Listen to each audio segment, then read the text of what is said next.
தமிழ்நாட்டில் லாட்டரி சீட்டு விற்பனைக்கு தடை உள்ள போதிலும் திருவண்ணாமலை மாவட்டம் வந்தவாசி பகுதியில் சிலர் ஆன்லைன் லாட்டரி விற்பனையில் கொடிகட்டி பறப்பதாக போலீசாருக்கு தகவல் கிடைத்துள்ளது.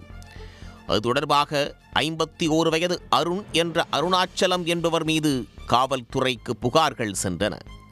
அதன் பேரில் போலீசார் ரகசியமாக விசாரணை நடத்தியுள்ளனர். வெளிமாநில லாட்டரி சீட்டுகளை ஆன்லைன் மூலம் விற்பனை செய்யும் அருண் என்பவரை கைது செய்தனர். அவருக்கு உதவிய செங்கல்பட்டு மாவட்டம் கோகுல்புரம் பகுதியைச் சேர்ந்த 44 வயது இப்ராஹிம் என்பவரையும் கைது செய்தனர். அருணின் வீட்டில் சோதனை நடத்திய போது தனி அறையில் பதுக்கி வைத்திருந்த 48,50,000 ரூபாய் பணம் சிக்கியுள்ளது. இது தவிர 83 சவரன் தங்க நகைகள், ஒரு மடிக்கணினி, 6 செல்போன் உள்ளிட்டவற்றையும் கைப்பற்றியுள்ளனர். சையத் இப்ராஹிம் வீட்டில் வந்தவாசி போலீசார் சோதனை செய்ததில் 30,000 ரூபாய் பணம், 6 சவரன் தங்க நகைகள், 3 விலை உயர்ந்த செல்போன்கள், 2 டேப்லெட் உள்ளிட்டவை பறிமுதல் செய்யப்பட்டது. கைதான அருண் கொடுத்த தகவலின் அடிப்படையில் தலைமறைவாக உள்ள மேலும் சிலரை போலீசார் தேடி வந்தனர்.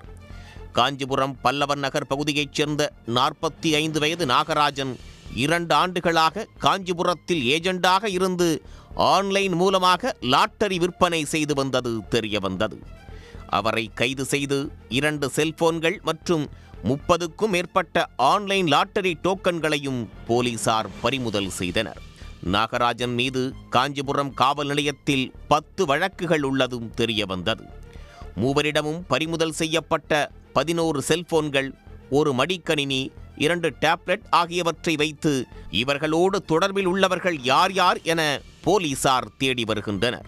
மேலும் 2 தனிப்படைகள் அமைத்து சென்னை, புதுக்கோட்டை மற்றும் பல்வேறு மாவட்டங்களுக்கும் சென்று ஆன்லைன் லாட்டரி விற்பனையில் ஈடுபட்ட கும்பலை தீவிரமாக தேடி வருகின்றனர்.